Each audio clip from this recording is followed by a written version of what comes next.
Hey audio friend, Graham here from therecordingrevolution.com. Welcome back to another one song, 1 month challenge where we've been writing, recording, mixing, and releasing one song in 30 days as a way to motivate ourselves to actually finish and complete some music this year. So hopefully you've been enjoying the series so far. If you're watching this as the first one, there's a whole bunch more, so go watch the series and enjoy.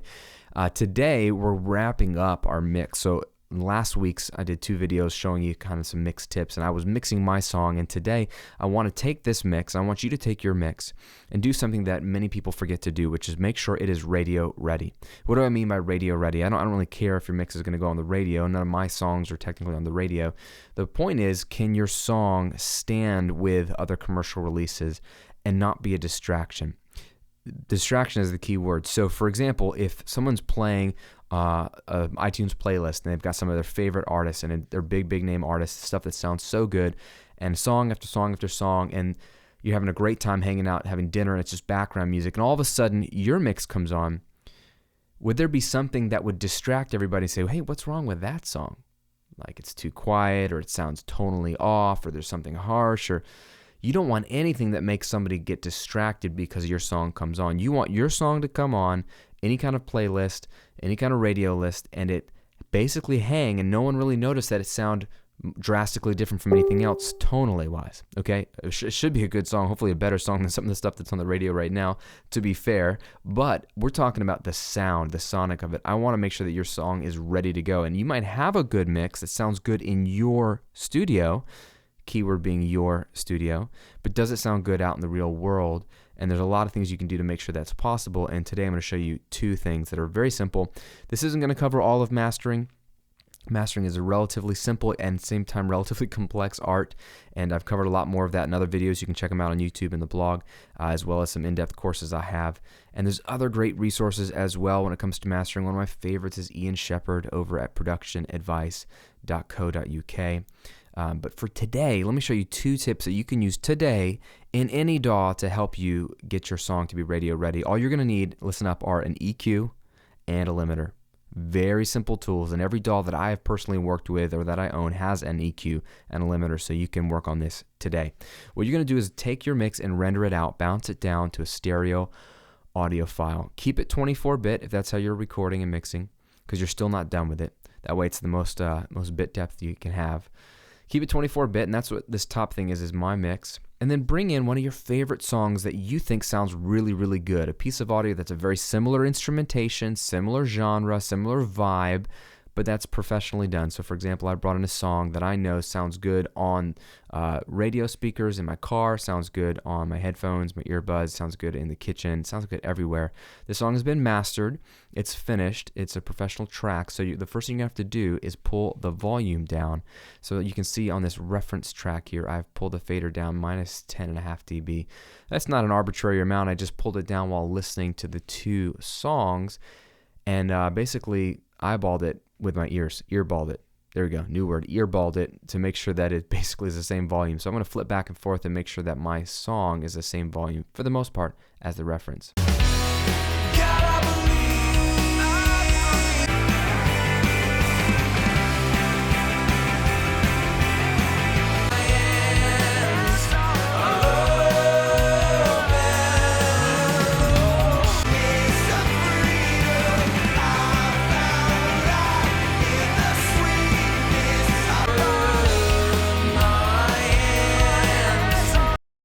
All right, they're pretty close in volume. That works for me. No need to measure.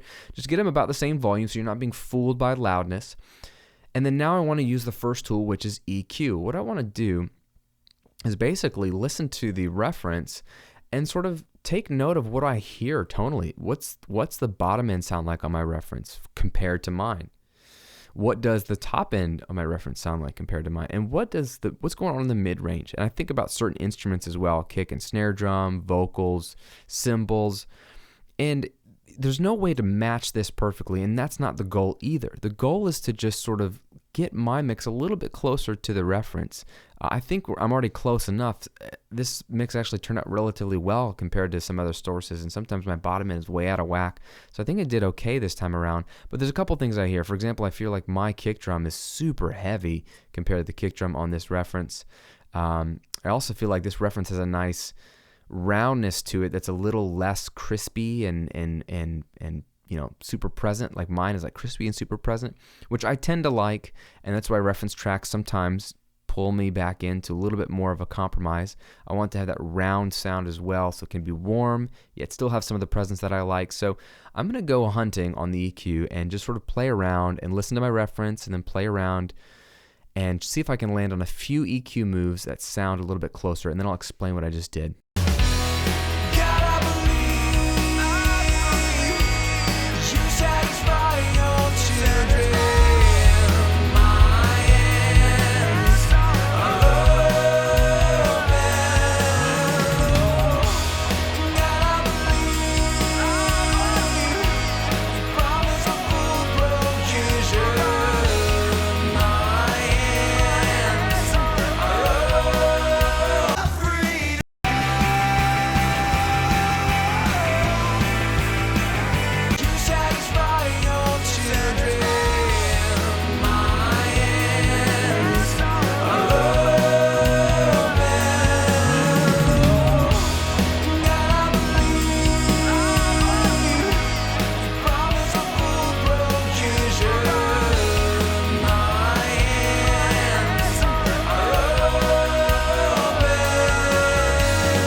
All right, so again, experimenting, playing around. What I've done is, you can see the first cut is around 50 hertz. It's kind of where the weight of the kick drum bass were.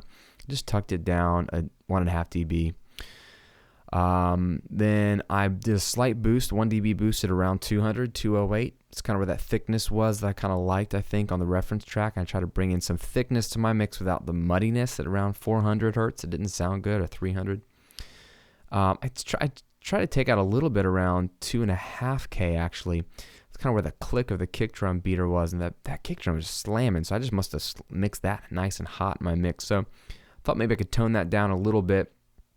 Well, at the same time, I wanted a little bit more presence actually in the 5.7K range, maybe closer to 6. This was something that it was not sticking out just the same. Like, there's a little bit of a nice brightness in the reference that's actually not like super top end, but it's upper mid range, and I was trying to copy that a bit that I heard, and I think it was closer to that. And then again, I think my cymbals overall are just a bit hot, maybe a little bit too much air. So I took a 1.5 dB shelf cut at 12.5K. So 3 cuts, 2 boosts. You know what I'm going to do is make it a little bit more obvious, make these all 1.5 dB. It's sounding a little bit better, but I'll make it just a little bit more obvious for you. Let's see, we'll make sure we're level balanced. So I think we're a little quieter now, so I'm going to bring this up by maybe 1 dB. No, let's do 0.5 dB. I'm just looking at the input and output, making sure that all my EQ moves, I'm not making the mix louder or quieter, because if something is quieter, you're going to prefer the louder version, even if it's a 0.5 dB. So here we go. This is a little bit more 1.5 dB increments on each one, each move, and let's see if we can hear more of a difference with this EQ switch. You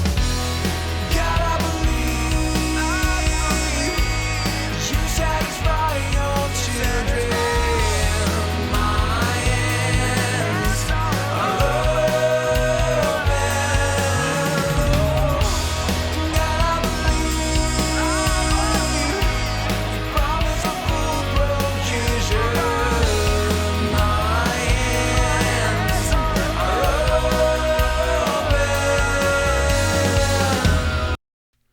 right, so you could hear the difference a little bit more there, at least I could. And for better or for worse, it's a little bit rounder, a little bit more contained, and I think it's a little closer to the reference. So now I'll flip back and forth to the reference.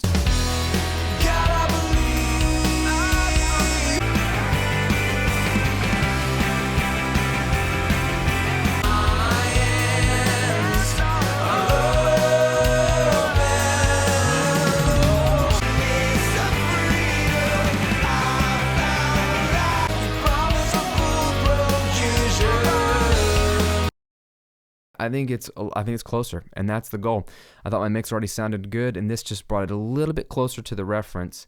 And what it does is it keeps you honest, because we tend to mix a certain way, and that's okay. That's our style, but this can make sure that we kind of just tone back anything we do that's a little too much. So I think this brought my mix a little bit closer. And the final step is really, really simple. It's to use a limiter to make sure that your mix is louder, because remember, in reality, my mix is much quieter than this reference. I mean, you can look at the waveform, of course, but if in a real context, not with this level matched here, my mix is going to be super quiet on any playlist, and I can't have that, because then no one will pay attention to it. So volume is a huge thing, and the goal here isn't to make your mix as loud as possible. The goal is to make your mix commercially viable, so a volume that will not be a distraction if it was played in context with other songs. And the way to do this is simply with a limiter. And I've done a video specifically on this with more depth, showing multiple limiters. So I'm going to do this quickly here today, but I'll link to that as well in the post. So today I'm just going to use the stock Maxim, which is a Pro Tools limiter. And the key here is real simple. Every limiter is going to have a ceiling or a final output. Never keep it at 0. I like to do minus a half dB. That way there's just no chance of really any clipping once it converts or processes. And then what I'm going to do is just pull the threshold down, and it's going to make the mix louder. That's all it's going to do. And what I'm looking for is the attenuation meter, which is how much compression is it actually doing. And remember, it's only going to squash, just like a real compressor, it's only going to squash the peaks. So I'm really only worried about the peaks, the kicks, and the snares, and maybe the bass. And I really only want to see minus 3 dB of attenuation or gain reduction at most, and I'll leave it as that. So just to be fair warning, the mix is going to get louder, so your video is going to get louder. Here we go.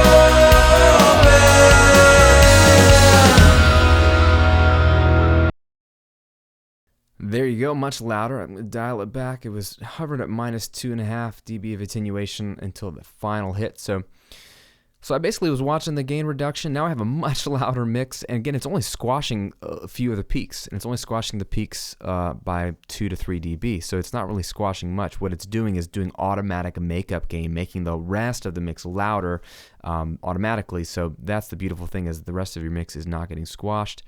You can turn dither on if you have it built into your limiter, if you're going to go down to 16-bit.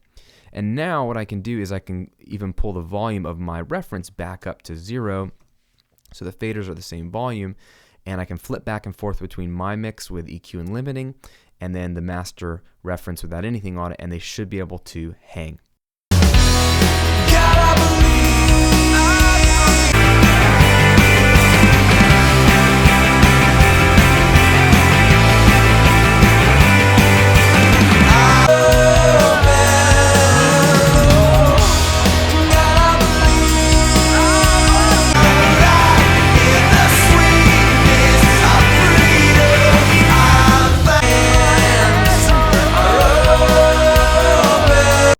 And there you have it, 2 simple steps to get your mix radio ready.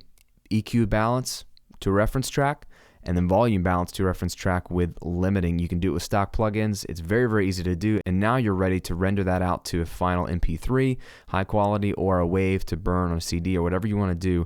And you know that your mix has been checked against something else, and it's going to hang with whatever else is out there. Now, in the final video later this week, I'm going to show you actually how to release your song, and show you sort of the platforms that I like to use and what I'm going to do to release this song, so you can follow along, which is, of course, the final step, because it doesn't matter how good your track sounds. If you don't share it with anybody, then you've never really finished it.